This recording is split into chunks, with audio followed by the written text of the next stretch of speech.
नमस्कार दोस्तों, मैं हूं एलपी रंजन। मैं आप सभी का राजधानी कोचिंग सेंटर पटना के यूट्यूब चैनल पर स्वागत करता हूं।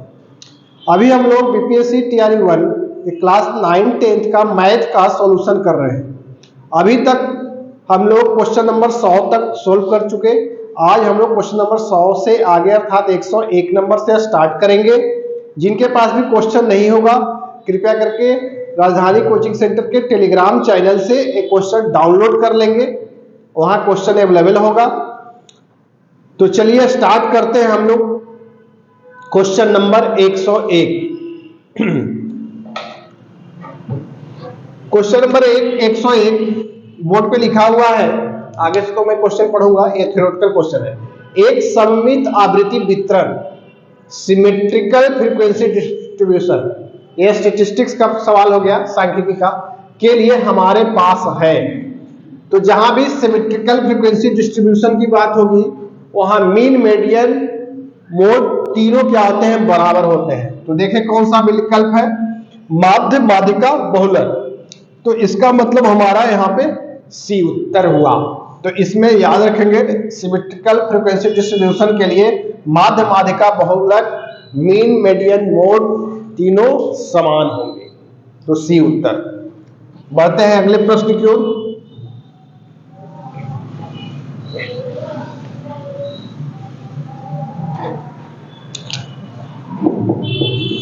Question number 102। एक दीवार घड़ी में प्रातः 8 बजे ठीक समय कर दिया गया था। मूलतः प्रश्न रीजनिंग का है, क्लॉक का सवाल हो गया। और क्लॉक जनरली रीजनिंग में ही पढ़ाया जाता है कि चलो क्वेश्चन सेटर ने सेट कर दिया, आप लोग यहाँ पे भी कर लेते हैं। तो है ऐसे रीजनिंग का सवाल। कहा जा रहा है कि एक दीवार घड़ी है जिसको 8 बजे सुबह में घड़ी ठीक कर दी गई। तो घड़ी इसका मतलब स्लो या फास्ट होता होगा। आगे देखते हैं। यह घड़ी 24 घंटे में 10 मिनट आगे चलती है। इसका मतलब क्या हुआ कि 24 घंटे में वो 10 मिनट फास्ट हो जाता है। ठीक। अगले दिन जब इस घड़ी में दोपहर के 1 बजे हो तो इसका ठीक समय होगा। सही समय, करेक्ट टाइम बताना है हम लोग को। तो देखिए, यदि करेक्ट टाइम की बात करें यहां पे, मतलब ठीक समय,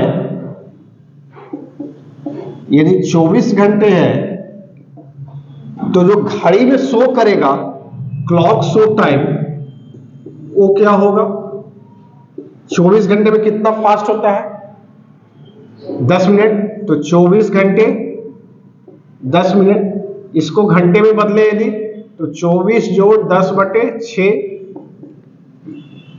मिनट को घंटा में 60 से भागा, ये हो गया मतलब 145/6 घंटे। ठीक। मतलब यदि करेक्ट टाइम यदि हमारा 24 घंटा है तो क्लॉक शो टाइम जो घड़ी में दिखेगा वो क्या हो जाएगा? 145/6 घंटे। अब आपसे पूछ रहा था कि ये आज 8 बजे सुबह ठीक किया गया, कल 1 बजे दोपहर में। तो आज 8 बजे से 1 बजे दोपहर कल कितने घंटे हुए? तो कल 8 बजे सुबह तक 24 घंटे, और 8 बजे से 1 बजे तक देखे तो 8 से 4 12 1 5 घंटा, मतलब 24 5 29 घंटे।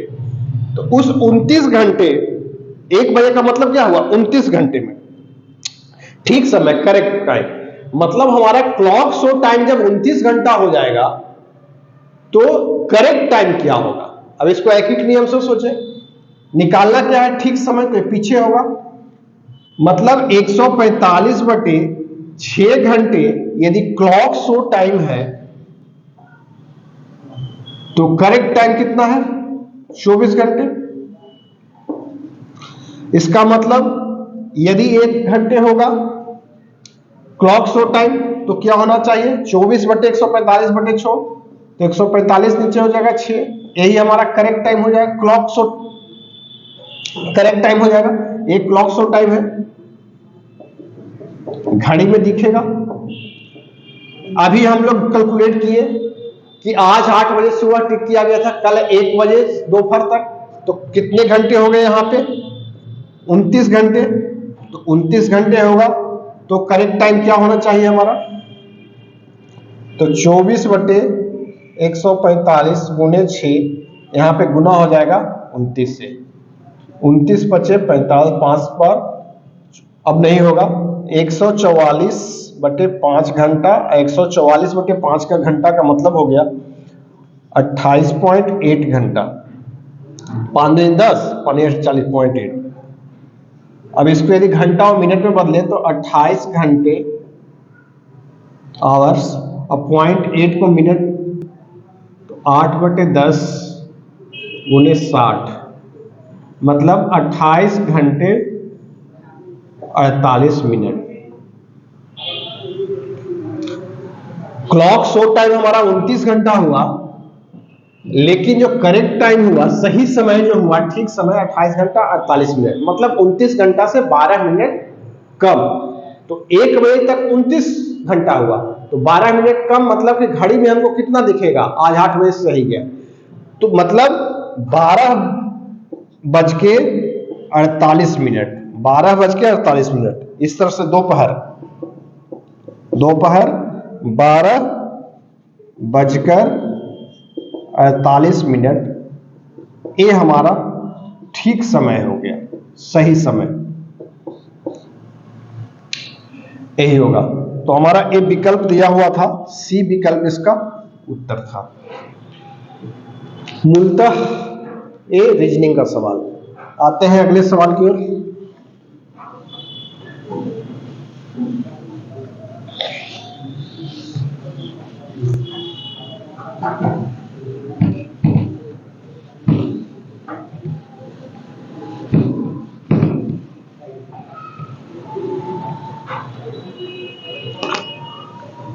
एक 103 नंबर। एक आवृत्ति बंटन के माध्य और बहुलक क्रमशः, माध्य जो दिया हुआ है, माध्य दिया हुआ है हमारा 28 और बहुलक जो है वो दिया हुआ है 16। निकालना क्या है, माध्य का, यही क्वेश्चन मार्क है। माध्य का मतलब मीन हो गया, ये हमारा मोड हो गया, और ये हमारा मीडियन हो गया। तो दिए हुए हैं। अब यहां पे हमारा संबंध क्या होता है, 3 गुने माध्यिका बराबर बहुलक जोड़ 2 गुने माध्य, यही तीनों में आपस में रिलेशन होता है। अब क्या क्या दिया हुआ है, माध्यिका तो निकालना ही था हमारा, बहुलक कितना है 16 जोड़ 2 गुने माध्य 28, मतलब माध्यिका बराबर, इसमें भागा कितना से हो जाएगा, 3 से, ये 3 यहां आ जाएगा, 28 दूनी 56 और 16 कितना हो गया 72/3। इसका उत्तर हो गया हमारा 24। देखते हैं विकल्प, 24 विकल्प है, ए विकल्प है हमारा 24, तो इसका उत्तर ए। तो इसको नोट करके याद कर लेंगे कि 3 गुने माध्यिका बराबर बहुलक जोड़ 2 गुने माध्य। ये भी सांख्यिकी का सवाल था, स्टैटिस्टिक्स का।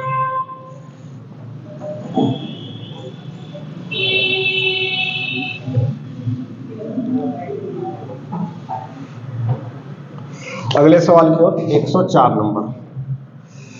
चक्रवृद्धि ब्याज पर दिए गए धन के 2 वर्ष तथा 3 वर्ष के मिश्र धन, 2 वर्ष का मिश्रण को A2 से हम नोट कर रहे हैं, वो दिया हुआ है ₹9,680, 9,680, और 3 वर्ष का मिश्रण हो गया 10,648। ठीक है, निकालना क्या है, मूलधन, यही प्रश्न।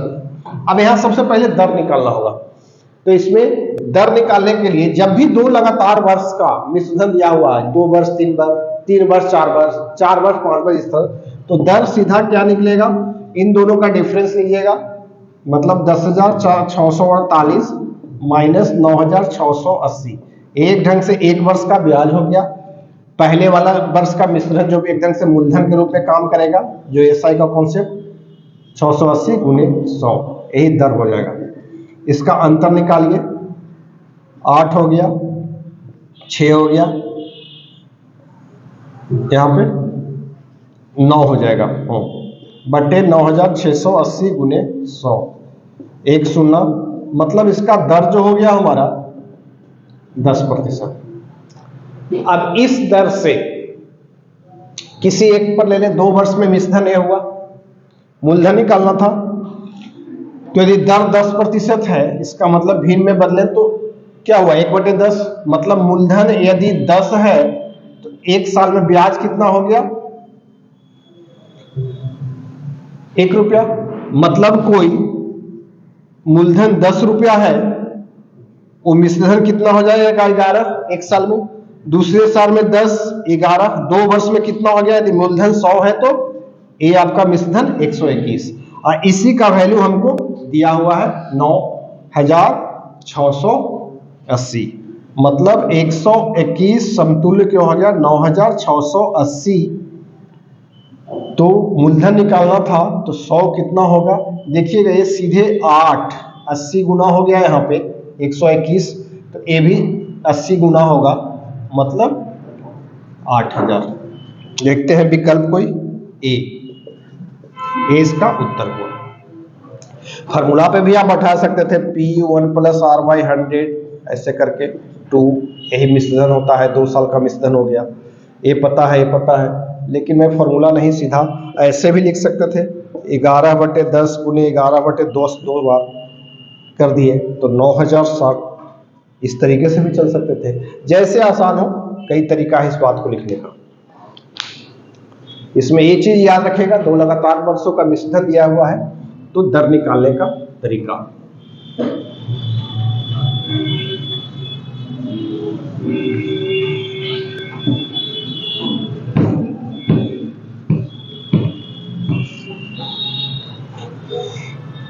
आते हैं अगले प्रश्न की ओर, 105 नंबर। 2 अलग अलग पासों को एक साथ उछाला जाता है, दोनों पासों पर आने वाली संख्याओं का योग 5 होने की प्रैक्टिस याद करिए। ठीक है, 2 अलग अलग पासा, तो पासा में कहां से कहां तक अंक होता है, 1 से 6 तक, दोनों पासा में 1 से 6। अब कह रहा है कि दोनों पासा को एक साथ उछाला गया तो उसमें जो अंक आएगा उसमें दोनों पासों के अंकों का योग 5 आने की प्रक्रिया कितना है। तो पहले तो ये सोचिए कि 1 से 6 के बीच में कौन से 2 अंक का योग 5 होगा, तो 1 जोड़ 4 ये भी 5 होगा, 2 जोड़ 3 ये भी 5 होगा, ठीक। तो मतलब यही 2 पेयर बन सकते हैं। तो कुल फेवरेबल आउटकम क्या क्या हो जाएगा, इस तरह से देखिए, 1 4 2 3, मतलब पहले पासे का 1, दूसरे का 4, दूसरे का पहले का 2, दूसरे का 3। लेकिन यह भी तो हो सकता है कि पहले का 4, दूसरे का 1, इसका उल्टा 3 2, मतलब कुल जो फेवरेबल हो गया यहां पे वो हमारा आउटकम वो 4 हो गया। ये टोटल फेवरेबल आउटकम्स 4 हो गए। टोटल आउटकम्स कितने हो जाएंगे यहां पे, तो 2 पासे हैं तो टोटल आउटकम्स जो होते हैं, एक पासा में 6 होता है, 6 का स्क्वायर कितना होगा 36। तो यहां पर 5 आने की जो प्रैक्टिस होगी वो फेवरेबल आउटकम्स कितने हो गए 4 बटा टोटल आउटकम्स कितना हो गया, अब यहां पर लिख नहीं रहा हूं 36, तो 4/36, मतलब क्या हो गया 1/9। तो अभिष्ट जो घटना हुई उसकी प्रायिकता हमारा 1/9, विकल्प हमारा ए है। प्रोबेबिलिटी का सवाल। अब चलते हैं अगले सवाल की ओर।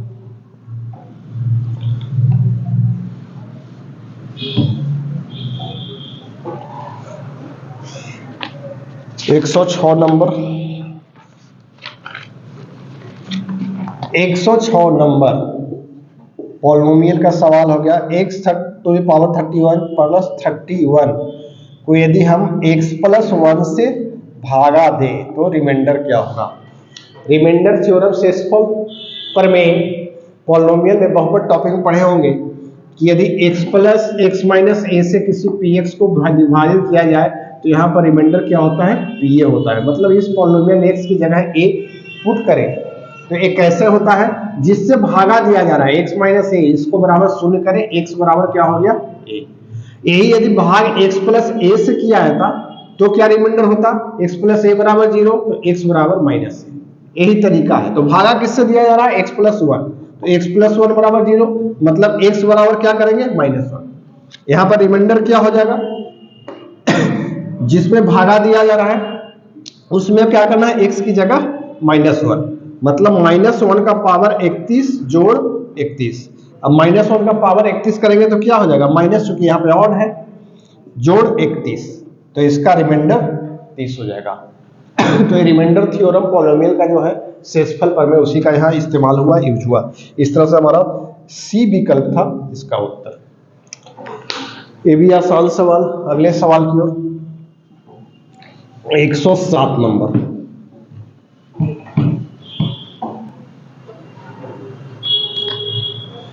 एक से 40 तक की संख्या वाले टिकटों से भरे एक बैग से यादृच्छिक रूप से एक टिकट निकाला जाता है। चयनित टिकट की संख्या 7 का गुणक होने की प्रायिकता। यहां भी प्रोबेबिलिटी है। कोई बैग है जिसमें जो टिकट रखा हुआ है उसमें लिखा हुआ है कहां से 1 2 3 4 इस तरह से कहां तक है 40, मतलब कुल यहां पे कितने होंगे टिकट 40। तो कुल फेवरेबल आइटम कितने हो जाएंगे यहां पे, यही 40 हो जाएगा। किसकी प्रायिकता पूछी जा रही है, 7 के गुणक। चयनित टिकट उसमें से निकाला जाता है तो वो 7 के गुणक मतलब मल्टीपल्स होने की प्रायिकता। तो 7 की गुणक में कौन कौन आएंगे, 7 हो सकता है, 14 हो सकता है, 21 होगा, 28 होगा, 40 के अंदर 35। तो फेवरेबल आइटम कितना हो गया हमारा, आउटकम 5। तो 7 के गुणक 1 से 40 के बीच में कितने हो गए, 5 ही हो गए। मतलब जो अभीष्ट घटना क्या हुआ, वो जो टिकट निकाल रहे हैं वो 7 के गुणक है, उसकी प्रायिकता क्या होगा। तो फेवरेबल आइटम कितने होंगे 5, कुल कितने में से 40, 1/8। विकल्प है इसमें, हाँ विकल्प है बी, तो इसका उत्तर बी हो गया।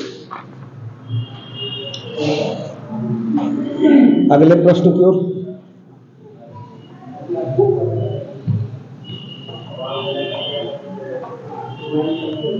एक 108 नंबर।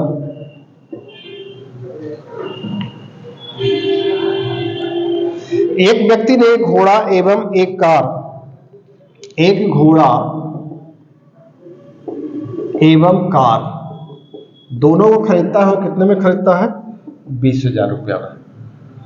अब अलग अलग इसका सीपी नहीं पता है, लेकिन दोनों को एक साथ क्रय मूल्य जो है पता है, 20,000 रुपये में खरीदा। उसने घोड़े को 20% के लाभ पर बेचता है खरीदकर, लेकिन कार को उसने 10% के हानि पे बेचता है। इस लेन देन में उसे 2% का लाभ हुआ। मतलब एक कुल पे कितना उसको लाभ हुआ, लेकिन कुल पे लाभ ही होता है। इसमें एलिगेशन यूज करेंगे हम लोग। घोड़ा, इसमें क्या होता है, सीपी का अनुपात मिलेगा। कार, घोड़ा को 20% को 20% के लाभ पर, ठीक, तो लाभ है तो प्लस हो गया, हानि है तो माइनस हो गया। कुल पे क्या हो रहा है, लाभ ही हो रहा है 2।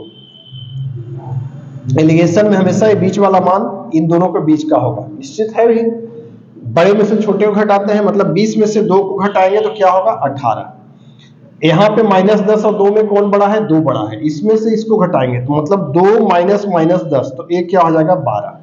मतलब घोड़ा सीपी, घोड़ा का हॉर्स शॉर्ट में लिख दे रहा हूं, एसी अनुपात सीपी क्रय मूल्य किसका, कार का। ये जो अनुपात हो गया ये 12:18, मतलब 2:3, ठीक। मतलब घोड़ा का क्रय मूल्य यदि 2 है तो कार का क्रय मूल्य 3। इन दोनों का क्रय मूल्य एक साथ की बात करेंगे ओ क्या हो गया, 2 जोड़ 3 5। आईसी का मान दिया हुआ है कितना, 20,000। मतलब 5 समतुल्य कितने हैं, 20,000 के। तो एक कितना गुना जा रहा है, 5 का 20, 4,000। निकालना क्या था, किसके क्रय मूल्य निकालना है, घोड़े का। तो सीपी ऑफ हॉर्स, घोड़े का क्रय मूल्य कितना है, 2। समतुल्य कितना होगा, तो यहां पे कितना गुना होगा, 4,000 से। तो 4,000 गुने 8,000। तो ये उत्तर हमारा विकल्प है दिया हुआ, सी विकल्प।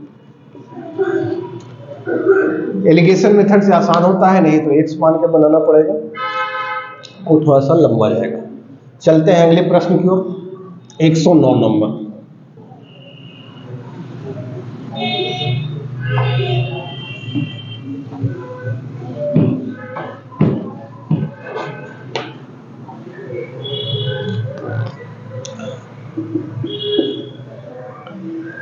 एक लॉटरी में 6 पुरस्कार जो है वो कितने हैं, 6 है, और 24 रिक्त स्थान। रिक्त स्थान कितना है, 24 है। कोई लॉटरी है, उसमें 6 पुरस्कार और 24 पुरस्कार न मिलने की प्रायिकता। तो पुरस्कार न मिलने की प्रायिकता क्या होगा, इसका मतलब रिक्त स्थान जो न मिलने की, पुरस्कार न मिलने की जो प्रायिकता होगी, ये तभी है जो रिक्त स्थान में से हो 24, और कुल कितना हो जाएगा, कुल कितना है, 24 और 6 30। तो यहां पे कितना हो गया, 4/5। 6 चौका 24, न मिलने की प्रायिकता क्या हो गया, 4/5। कई लोग ऐसे भी निकालते हैं कि प्रोबेबिलिटी मिलने की प्रायिकता, न मिलने की प्रायिकता, माने किसी घटना होने की प्रायिकता और किसी घटना न होने की प्रायिकता, ये दोनों का योग क्या होता है, 1 होता है। तो यहां पे मिलने की प्रायिकता कर निकाल सकते थे पहले, मिलने की प्रायिकता ऐसे भी सोचते हैं। तो मिलने की प्रायिकता क्या हो गया, पुरस्कार, तो पुरस्कार टोटल कितना है, 6। तो 6 कितने में से, कुल, तो 30 हो जाएगा। तो मिलने की प्रायिकता कितना हो गया, कि पुरस्कार मिलेगा ही, उसकी प्रायिकता क्या होगा, प्रोबेबिलिटी 1/5। तो न मिलने की क्या हो जाएगा, कि न मिलने की प्रायिकता 1 में से 1/5 घटा, ये भी 4/5 आ गया। तो ऐसे भी सोच सकते हैं, एक ही बात है। कभी भी प्रायिकता में क्या होता है, मिलने और न मिलने दोनों की प्रायिकता जो होती है का योग हमेशा 1 होता है। तो 109 नंबर।